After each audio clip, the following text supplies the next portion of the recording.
Okay, welcome to the PermaTalks Volume 5, which is brought to you by the European Permaculture Network and Michael Borusmecki. Today's teacher is Alfred Decker, and his topic is the social microclimate.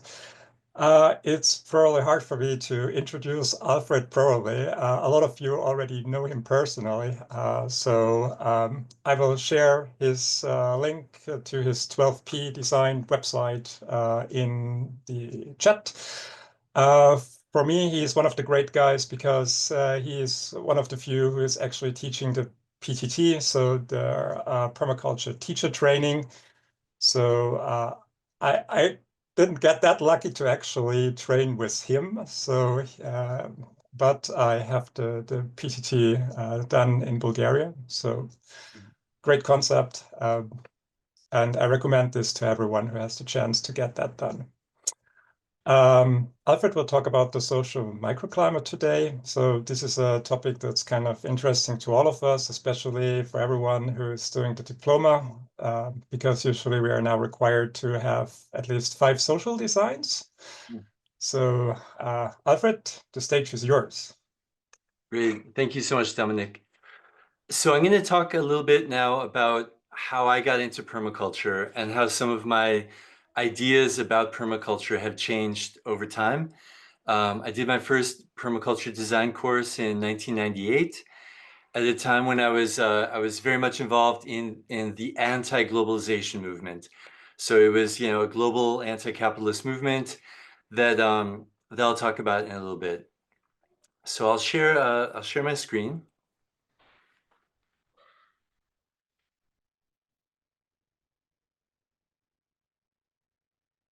So I grew up in a small town you've probably never heard of called Chicago. And even though I was surrounded by concrete, for some reason I had a real attachment to the green. I had a real attachment to things that grew. And that hasn't changed, even though I don't live in a big city. I live in a small town, and I've lived most of my adult life in rural places. And when I was a teenager, I fell in love with the great forests of the west coast of North America. There's a band of temperate rainforest that stretches from California all the way up to Alaska. And and then there came a time when I found out that actually there was an incredible campaign of clear-cut logging happening, that this band of temperate rainforest was being reduced to slash and to clear cuts incredibly quickly, and it was such a shock to me that I decided to leave university and dedicate myself to defending these forests.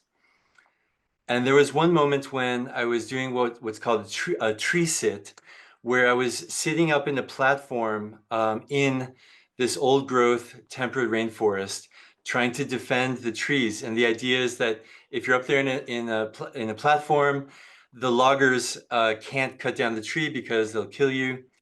And I have to say I was a bit naive at this time in my life, in my young 20s.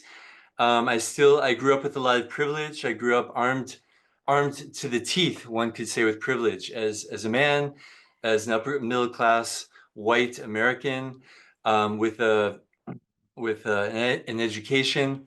And I believed that actually our civil rights and liberties were more important than profits. However, to make a long story short, on this day, my platform was suspended by a rope that went down to a truck that was blocking the logging road, our truck. So the idea is that the loggers couldn't get past there to go into the forest to start cutting, because to move the truck, they would endanger my life. But almost immediately at dawn, the police and the loggers arrived, and they immediately got set to cut the rope, which was suspending my platform. So I had this very surreal experience of watching as they're cutting my rope, knowing that if it slips, my platform will fall and I will die. Fortunately, they managed to hold on to the rope. After they cut it, they tied it off, they moved our truck. They just went down the road a bit and started clear cutting these amazing, magnificent trees. And this became a very important moment in my life. One could say an epiphany, and it's really how I got into permaculture. So my realization, as I had hours to watch on one side this ancient forest being cut down, and then the other side behind me, the pristine forest, the dichotomy was quite striking. But what I realized is that I was a city boy from Chicago, and I was there to defend this amazing forest, but actually I knew nothing about the ecology. I knew nothing about the functional relationships between the species. I mean, I didn't even know a concept like a functional relationship. All I knew was that this was an amazing forest that had to be defended. But sitting up there, I realized a couple things, and this got me into permaculture, but it's also shaped my path in permaculture. One is that if we are following the pattern of humans apart from nature, trying to defend nature, but not being a part of nature, defending itself, then we're never going to quote unquote save the planet. That what we need to do is we need to observe and interact and really integrate ourselves into nature. Another realization was that as long as we have an economic system that rewards destruction of nature instead of its conservation, we're always going to be fighting these defensive rearguard actions. And it's not going to be enough because the ruthless, relentless economic system will always be pressuring to get the cut out in the forest, to extract the resources from the ground, and so on. So at that moment, even though I was totally in love with nature, I started thinking about how it's the human element. It's these social systems that we've created that are really destroying that nature. So when I got out of jail, I was sitting at a cafe and I was really just kind of lost, wondering what to do next. And I saw this is mid 1990s. I saw on the bulletin board a poster for something called a permaculture design course, where I could learn to observe and interact with nature. And there was a landline telephone and a post office box where I could write to. So I wrote a letter and signed up for this course. And that was a life-changing experience for me. Because this was also then the time of, as I mentioned, this anti-globalization movement, which I really was a part of. And it was a great moment for me to do the PDC because I could really see how the ethics of permaculture really coincided with the ethics of this movement. Because in this movement, finally, there was the understanding that if we don't have environmental justice, we'll never have social justice, and vice versa. And before this movement, I was involved in protests to defend the forest. And there would be these conversations with the loggers, for instance. They would yell at us, "Get a job," and we would say, "There's no jobs on a dead planet." And they would say, "Screw you," and it wasn't a very constructive conversation. But because we weren't connecting, we weren't making the connections between the social and the ecological, and we didn't have solutions. Because again, I had just come from the city. I knew nothing about ecological forestry. So all I could say to the loggers was stop doing this. And they would say, "Yeah, but I have no other way to feed my family." And I had nothing to say about how actually there are other ways that we can manage the forest besides clear cut it. So for me, this PDC was a tremendous influence on me at this time that I was also involved in this activist movement. Another thing that happened in the PDC was that we had a talk by a guest speaker who was introduced as a Native American forester. And that just at that moment, as kind of a young, inexperienced person in the world with idealistic, romantic notions of Native Americans, It just blew my mind. I couldn't understand, like, wait, he's Native American, but he's a forester.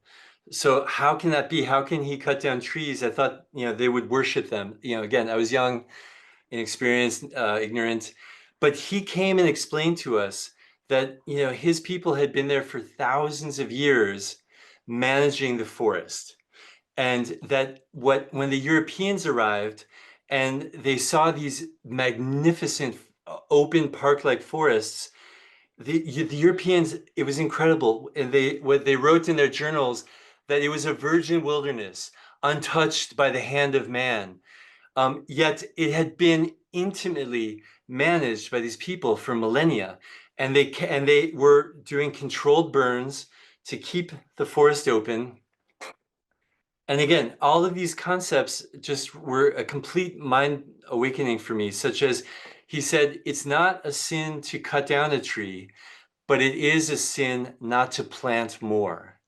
And he would talk about how they would make decisions in what trees to cut, what trees to plant, and so on.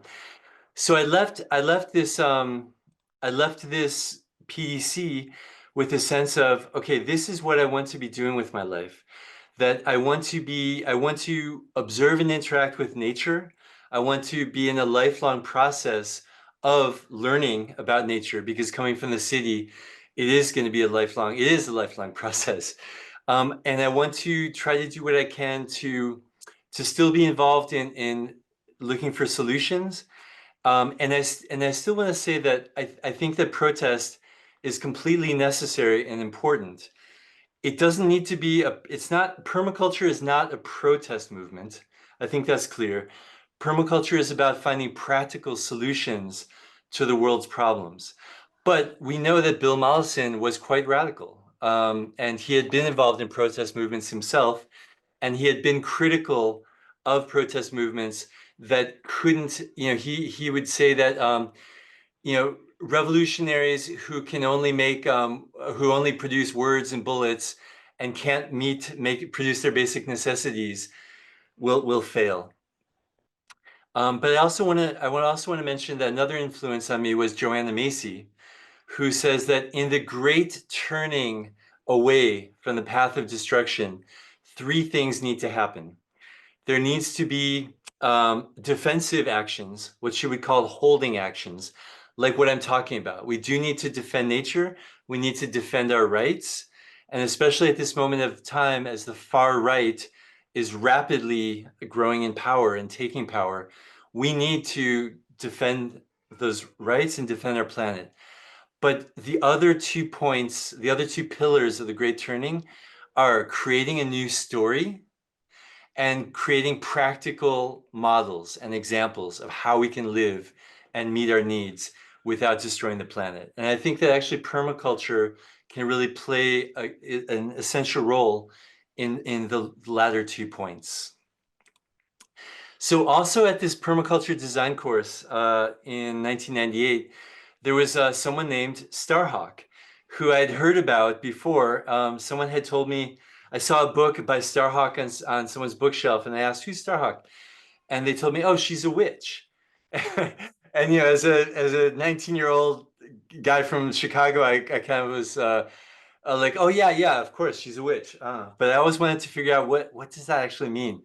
So she was at that PDC, and she also had come to the same conclusion that I had, that if we don't treat the social as well as the ecological, then we're never going to be able to scale up, and we're never going to be able to really address the polycrisis, the multiple crises that we're facing in the world.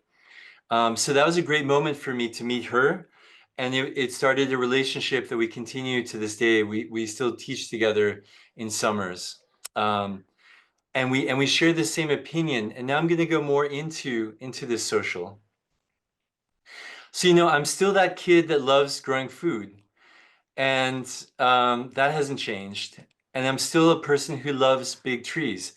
That hasn't changed at all. But what has changed is that I recognize now that for the first time in the history of our species, over half of our population live in urbanized areas. And that percentage is increasing rapidly. urbanized areas only occupy something like 4% of the land mass, but actually they account for 80% approximately of the pollution and 80% of the resources that are consumed, that are extracted and consumed. So what that leads me to conclude is we don't all need to focus on social permaculture. And we'll talk later more about what is social permaculture. Everyone in permaculture can do what they're passionate about. And that may be gardening, it might be forest gardens, whatever that may be. It may be bioclimatic architecture. But my perspective is that over and over again, what I've seen now for over 3 decades is projects and groups failing because of the human factor, because of conflicts, because of a lack of good social design. You know, one thing that Starhawk says that I really appreciate, projects usually don't fail because the compost isn't working well or the rainwater catchment system is leaking. Projects fail because people don't know how to live and work together well. And that's because those of us growing up in a Western society have been raised as individuals. And especially me, growing up in the 1980s in the United States with Ronald Reagan and Thatcher, Margaret Thatcher saying, there is no society. There is no society. There are only individuals looking out for their best interests. That was a ideological disease that was spread throughout our societies. And now we're in a lifelong process of getting out of that. But so my point is this, is that none of us need to stop working in ecology through our permaculture, but we can add to that skills in social permaculture, in how to make decisions, and how to design projects, in how to transform conflicts, and so on. Another huge influence on me and on the world, obviously, is mass migration. We're now in a period of the biggest mass migration in the history of our species. Right now, there's about 122 million refugees in the world, and this number is increasing. And not only is this number increasing, but then the actual funding for supporting refugees is rapidly decreasing. So I see that on our call, we have Konstantinos from the Sporos project in Lesbos, Greece, and maybe he'll say something later about permaculture for refugees, which is a network that we're both part of. But so for me, and this is an influence that I've had from Rosemary Morrow, a wonderful teacher from Australia, who I was lucky enough to mentor with and continue to collaborate with, is, you know, she helped me to really understand or offer a perspective that I agree with. I'm not saying it's the only truth, but to me it is. To me, I really resonated with this, is that if permaculture stays somewhat a colonial Western practice that is mostly practiced by people, you know, with their 5 acres or 5 hectares in the countryside, then we will never be able to scale up to the level we need to. And that's for different reasons. There's a lot of reasons why that is. And there's nothing wrong with having a 5-hectare farm. It's brilliant. I've done it. I will probably do it again. It's just to say that we need diversity, and we need that permaculture can serve people living in completely different situations, including people who are forced to migrate because of war. But we know that oftentimes war, especially more increasingly, is connected to the climate crisis, is connected to the global economic system, is connected to sectarian religious conflict.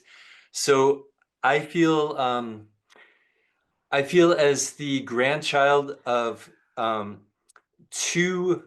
So both my grandfathers were essentially refugees. I mean, they grew up. One was from Sweden, one was from Germany. After the end of the First World War, Germany was an absolute disaster. Sweden, where my other grandfather grew up in, had experienced hunger. I've been to where my family grew up there, and they said that at that time, people were eating grass and moss off trees. They were starving. They were hungry. So my grandfathers went to the United States to look for a better life. And so I feel this a responsibility, I guess you could say, but also an opportunity to want to try to do what I can to offer the same to other people who are in a similar situation. They may not have the right color of skin, they may not be speaking the right languages, but this is the world we live in. And I think that we can look at it as the problem is an opportunity. But of course, I don't mean to downplay the gravity of the situation, because the situation is grave. It's grave not only because of the people leaving places like sub-Saharan Africa, leaving places like Palestine and Lebanon, but it's also grave because the far right is using the issue of migration to seize power. And so I think that as permaculturalists, it's necessary for us to understand these trends, and where we can, and where we're interested, and where we're passionate, and where it resonates, to try and offer solidarity with these people. So again, I want to say that I love beautiful gardens, and I love forest gardens, and I love perennials. And this is, I mean, something that really, when I go to beautiful landscapes that are, you know, maybe human ecosystems, places that have been regenerated, places that are being tended to with loving hands, it's something that maybe is moves me the most. But I also just recognize, knowing that with these mega trends of a huge portion of our species moving or being forced to move from the countryside to cities, and also, you know, mass migration happening, I also recognize that if we can't address and serve the needs of those people through permaculture, our beautiful gardens and forest gardens in the countryside, you know, are vulnerable to the climate crisis, are vulnerable to economic collapse. So I think that it's in our best interest, even as rural forest gardeners, to be connected to people who are practicing permaculture on a social level, or practicing permaculture with people who are from a totally different culture or context. So for example, in Shanghai, Rosemary Morrow is telling me that there's a really strong movement now to bring permaculture to one of the mega cities, where a mega city being approximately 30 million people or more. Shanghai is one of those. And now there is a vibrant movement starting out in permaculture. And they've just had their first permaculture conference. And they also translated one of Rosemary's books into Mandarin Chinese. So, you know, this is exciting. Detroit, Michigan. You know, there are these places now that are increasing in the industrial world, where, because of the global economic system, because of globalization, like Detroit, the former auto manufacturing capital of the world, the factories were shipped overseas to where it's cheaper, where labor is cheaper, and these urban centers abandoned.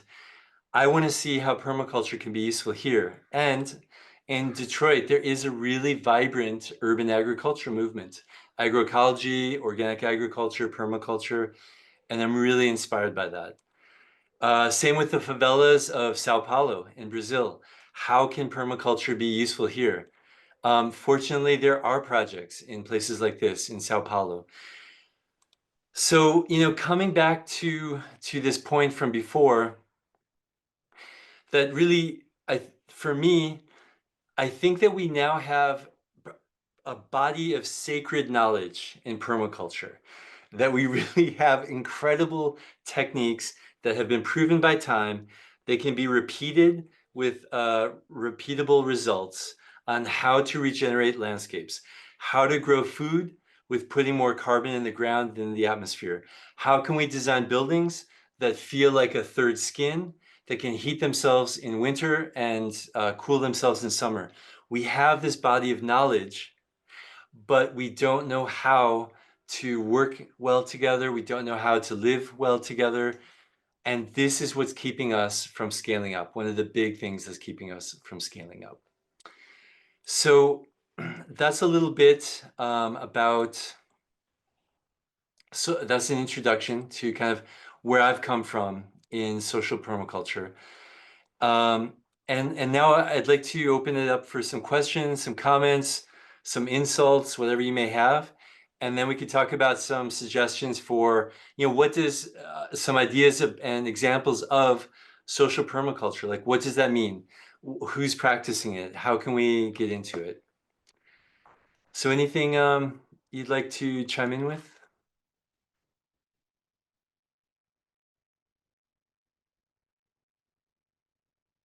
Steve. Okay, Steve. Yeah, thanks, Alfred. Can you hear me? Yes. Oh, good.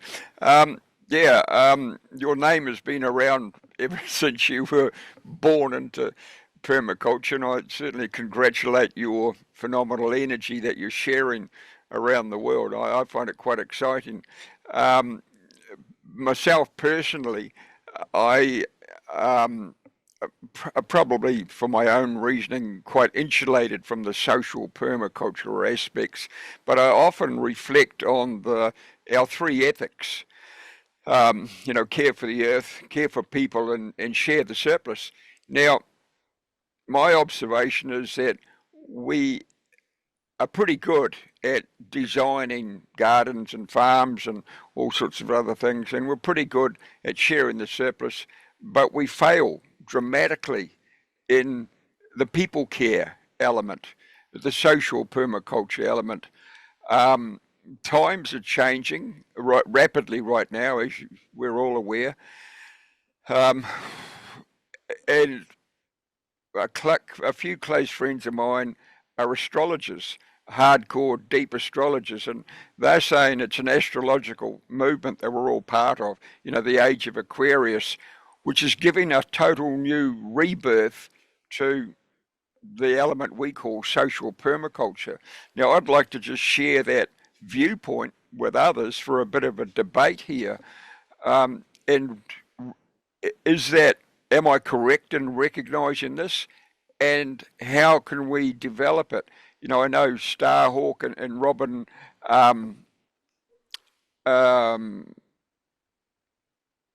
Clayfield, Robin Clayfield is an old mate of mine. And there's a small cluster, the girls in Britain as well, doing great work. So where can we grow with this? Do we actually create a whole new dynamic as an advanced permaculture design course in social permaculture? What's question. Your feeling, Alfred? Well, okay, I'm happy to respond. I want to see would anyone else like to respond first, since I've just talked your ears off for a while. Well, I think that I'm actually right now I am designing a social permaculture course, and I'm also trying to, as much as possible, integrate social permaculture into the trainings that I do. I think again, I really want to just emphasize a point, which is it's where I'm coming from is that we don't need to drop the things that we're passionate about in permaculture.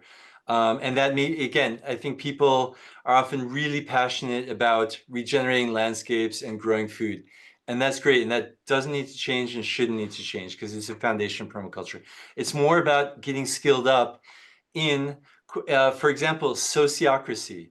So a governance system that probably many of you already know about. How do we organize ourselves in groups? How do we organize our projects? How do we make decisions? I think this sociocracy alone can be so useful to us in permaculture and can really ensure that our ecological projects can be successful. Because again, it's not that community. There was a study of communities in North America, intentional communities, in the 1960s and 70s by Diana Leaf Christian. It's called Creating a Life Together. Amazing book. And she found that 90% of those communities failed and collapsed. And again, they did it not because there wasn't enough food that was grown, not because the compost wasn't working, but because as people raised as individuals in Western society, to look out for number one, to defend our interests and our point of view, we just are so relatively unskilled at effective collaboration in groups. So something like sociocracy can really help us. Nonviolent communication can just be such a useful tool to help our ecological projects. So I don't know, does that answer your question, Steve, or address it? Yeah, I think it's a growing subject, and again, I applaud you for jumping in the deep end there and trying to create this course. Great, and as I said, to me, it seems to be a sign of the times. We're moving. We're in the age of Aquarius now, and there was a great song that came out in 1968. Through that San Francisco period. And we're there now. So, and the transitions are quite rapid. We're actually in there and we're flying down that corridor. Great. Just one further point in the development of the course you're building. I'm an old stickler, I've been around in permaculture since 1981. And I'm a stickler for the old curriculum. And I've had many long chats with Bill Mollison over many bottles of rum and whiskey. And I'm an old stickler for the original curriculum, and there's been quite an energy over the last 40 odd years to divert away from the curriculum. And what I'd like to help you with, or be part of your energy, if I may, is to help you build what I would term an advanced permaculture design course in social permaculture, because I think there's a weakening of the original curriculum. Our standards from the original period are collapsing because a lot of people are wanting to build all these new dynamics. So if what I'm calling for is, let's keep with the original curriculum, but build these other tangents and other strands, these other arms. And I think it's a very exciting challenge. The whole transition towns was an arm, and there are many more other arms. And the whole, I hear what you're saying about how groups fall apart. I've been a member of dozens of groups through my time.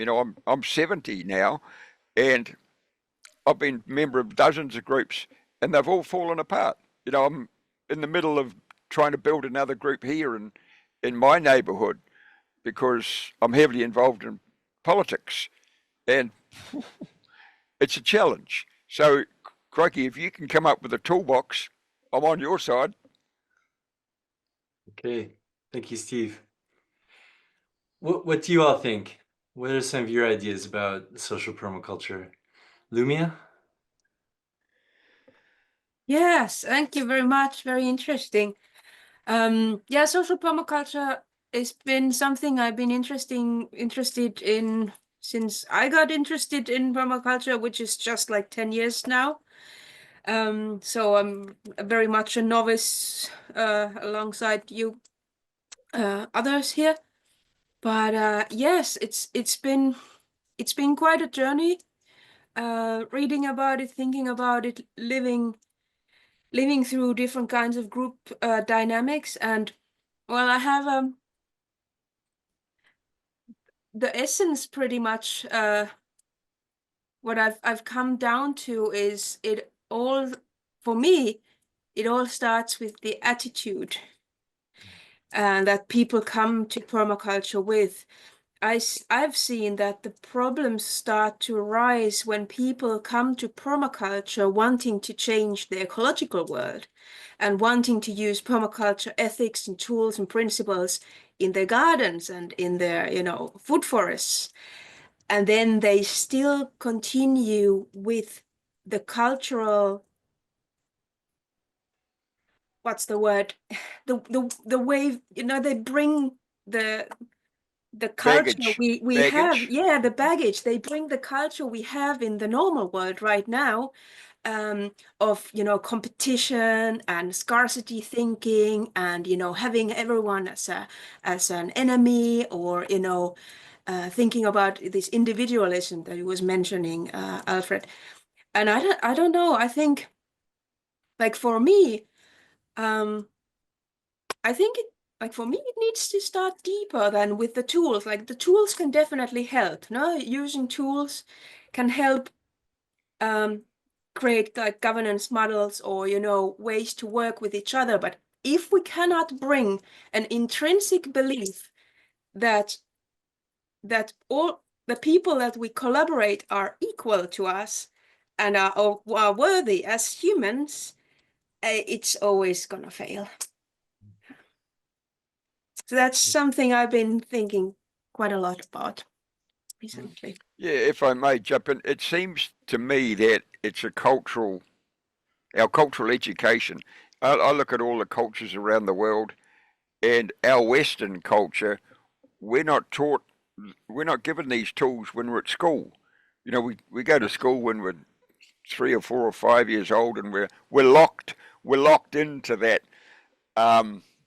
world for 15 odd years, and we're not taught any of these tools whatsoever. And Alfred, I pick up on a few of the points you also said with your experience and your research. Now, the intentionalcommunities.org, ic.org, it grew out of the Eco Villages network, from Max Lindeggers and a few others, and it's grown considerably. And I would suggest, in this subject, if we research ic.org, they have a tremendous library of workshops and seminars on most of these subjects of social permaculture, and it's actually quite brilliant. Yeah, brilliant. You must be familiar with that network, Alfred. Yep. Yeah. Yeah, and it is exciting that we have the Global Eco Village Network that essentially is, I think you could say, it's a child of permaculture, as well as transition towns. I mean, transition town movement is permaculture applied on a social level, and we can really benefit from these movements. Hey, I'd like to ask Konstantinos from Lesbos, who's on the call, if he can share a bit about his experience of permaculture in solidarity with refugees on the island of Lesbos, and what could he share? What's some useful experience that you could mention about the work you're doing there and have done? Yes, thank you, Alfred, for introduction and for giving me the opportunity to share.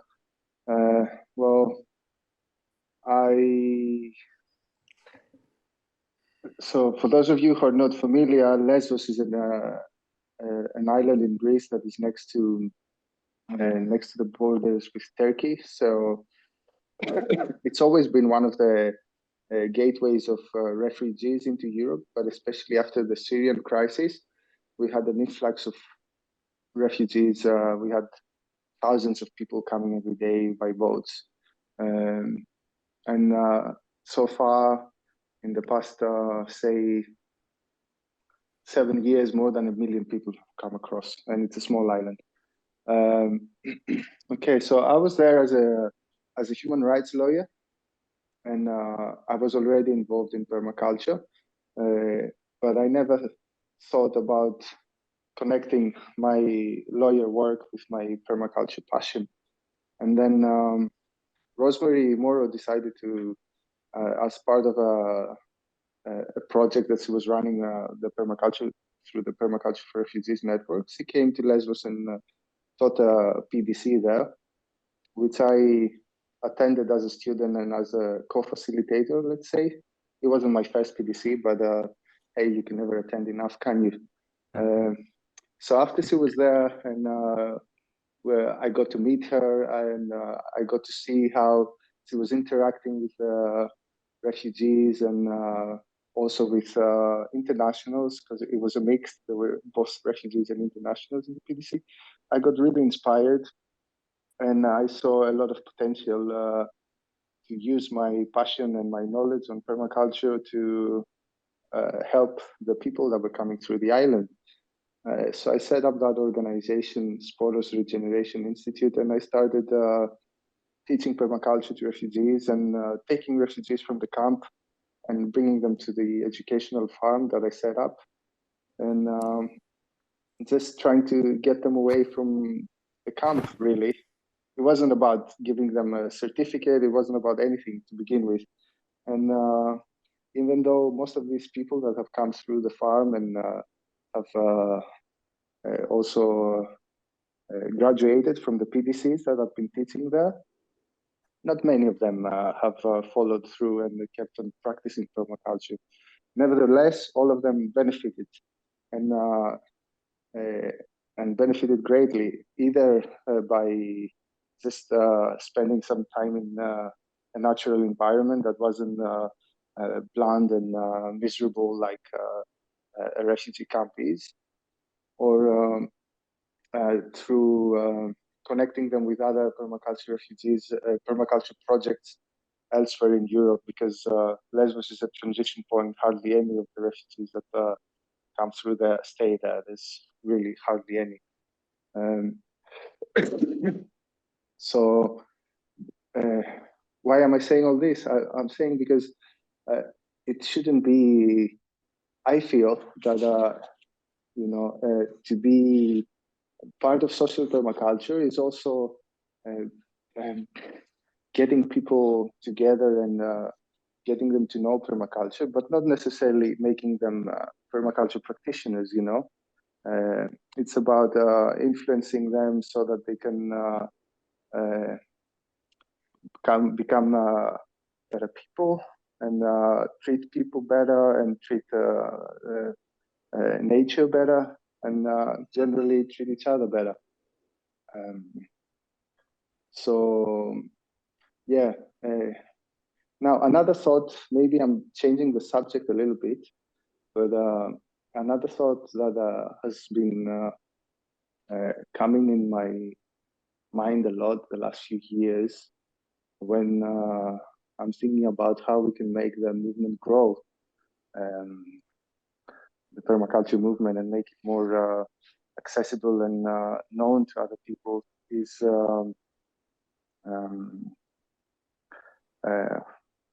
whether, the feedback I get from people that don't know about permaculture and haven't really experienced it and are a bit critical towards it, is that it's a pseudoscience. And because many of us also have,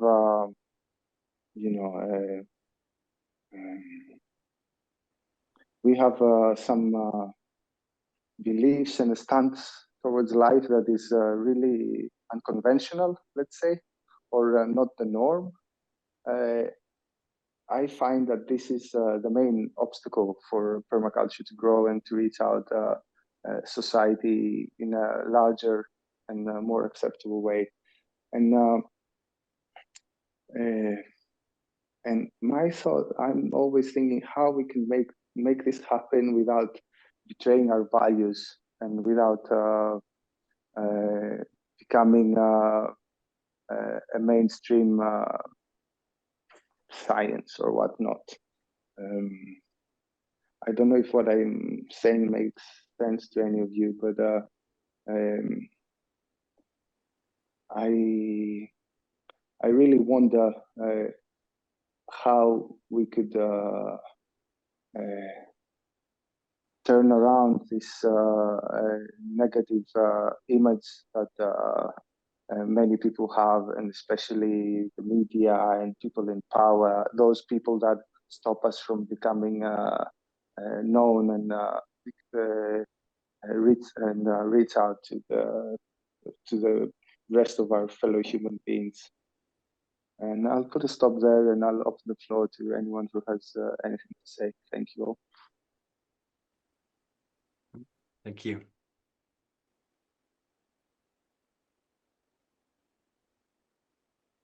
Sorry, a great question. How can we bring permaculture into that other echelon of society? It's a project that I have muttered about for a long time, and been around the permaculture world for far too long now. We have a lot of these discussions, and the label that permaculture has, it's for hippies and ferals, and the professional world don't want to be a bar of that sector of society. It's very, very interesting. But times are changing, and I think we're all coming on board. We're all in the global permaculture family, and the more activity that we get involved in, the wider the communication goes. Now, you can go online now to many different networks, and the word permaculture is becoming a very common, well-known word. Like in Australia, the birthplace, everybody in Australia knows what permaculture is. It's phenomenal. The growth has been phenomenal, and it's only over 40 years. Where will we be in 40 years' time? Our grandchildren, what will they be doing? And my talk is coming up later in March, and it's about this whole global energy phenomena. And I've been observing it for more than 40 odd years personally. And I keep on saying we are right now in a very exciting period in history. It's very exciting. And yeah, I quite enjoy life right at the moment. Even though I'm a geriatric, and I'm in the last years of my life, So I just want to mention there's 7 minutes left in the talk, and then I have a pair of 6-year-old twins downstairs that I have to go feed dinner to. So in these last minutes, would anyone else who hasn't shared so far like to share something about social permaculture that they've been involved in or that they're curious about? Anything you'd like to share? Okay, I see Vegan John and then Barbara. Yeah. Hello, everybody. Wonderful presentation. Yeah, I was just, my basic problem is always, is there's never enough publicity. So somehow also like, I think Dominic was even expressing is that earlier about this permapuhate, there's not enough people signing up. And it's the same thing with, I work at a CSA, community supported agriculture. Not enough people to sustain it. I can't afford to work there. And yeah, now I'm in Porto in Portugal, and also the same thing. I'm doing a presentation, or I go to this other community garden, 3 people show up. And and this huge garden, it's all kinds of potential there. It's incredible what could be done. But yeah, that's sort of like my main thing about the social permaculture is how do you get people curious? How do you get people to like in an urban setting too? It's like that's what I'm about, is trying to bring the urban trying to bring permaculture to the urban setting. How do you get people involved? I don't know, maybe it's a tough question, but yeah. Well, John, we're all living off the cell phone. Yeah. Okay. Barbara? I think that the design part can be an answer to that, Vegan John. I meet a lot of permaculture people that don't actually design for their aspects of their lives. They design their land, and I think, and I might be totally wrong, but I think that for a lot of people, permaculture is getting grip on nature. Let's manage it, and yeah, let's pretend that we go with nature, and then we grow lots of food for ourselves. But if you zoom out, we are nature, obviously, and getting a grip on things is not, doesn't work in life. I mean, what do you have a grip on? You can, if I would ask you, think of 3 types of chocolate. Will you go through the entire list of chocolate existing in the world and picking 3 consciously? No, it just pops into your head. So getting a grip on things maybe doesn't even exist. So social permaculture is for me the ultimate way of going with nature and learning from nature. And yeah, times are changing and times need to change. And well, why not design your life with things like Louis McNamara's design web? She came up with a great way of designing all other projects. You can also design nature projects with it, but you can. I designed my wardrobe with it, just to come with a crazy example. So how do you do your clothing with permaculture thinking in mind? You know, it's, yeah, you can fix permaculture to, oh yeah, let's handle nature, but if you zoom out, then everything is nature, and yeah, you can design everything. Yeah, I see another advanced permaculture design course, Barbara. Eh? Yes. The fashion of permaculture. You know, I see 2 people who I know from having done the permaculture teacher training, Andreas and Joe, and I'm also seeing them on social media communicating about permaculture. So maybe in response to John's question, maybe Joe or Andreas would like to share something about how they're thinking about communicating permaculture. Sure, Joe. Yeah, I'm happy to answer that. I'm kind of coming from a place personally where the problem is the solution. I have some degenerative mobility issues, and I was in a place where I felt that my sphere of influence had really shrunk at a time where I can see all the stuff that's going on in the world that we really need to scale up, and we need to find a way to get to the leaders that are failing us as human beings and are failing the planet so badly. So I was kind of in this turmoil. What do? I have to accept what my sphere of influence is. And so for me, it's been about how do I take permaculture to new people? How do I kind of seed bomb the people that aren't already part of our community?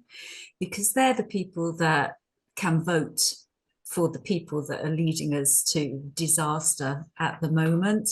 And I know it's only a really, really small thing, but it's something that I can do. And so at the moment, I'm on a course to another course, Alfred, bit of a course junkie, to actually market what I offer in, and it's a kind of it's out in the non-permaculture world, and taking those marketing tools and presenting what I have to offer to a wider audience to try and basically expand and to make change happen in the small way that I can. Yeah. Sorry, that was a bit of a ramble, but no, that was great. Thank you. That's where I am. Yeah, great. What about you, Andreas, if you feel like sharing? Yeah, sure. I can resonate a lot with what Barbara said about that you can apply permaculture design also on any sphere, actually. And what we realized with our project here in the Carpathian Mountains is that actually the social aspect was underrated in the starts of the project. We focused on the land aspect. And now we realize actually how important community is and to interact with the people around us. And yeah, social permaculture, that's it. Interacting with the community, interacting with the people who come to our courses and how to design this interaction. It's extremely important there. Yeah, super. So I would like to invite anyone who would like to share one thought or idea or reflection or something that caught your interest from this talk, and then we'll say goodnight. So the way it can work is one person can start and just share that one reflection or thought or idea, and anyone else can just raise your hand and join in.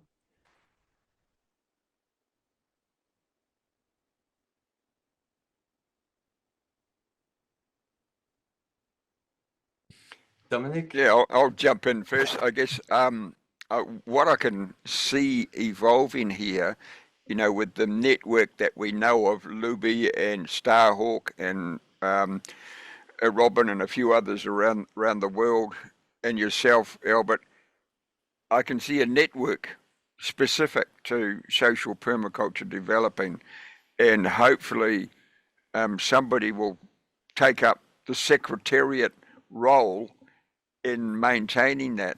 I don't know, maybe we could have a chat with Andy, Dominic, and see if there's any funding there for a secretary in that network, UK Permaculture.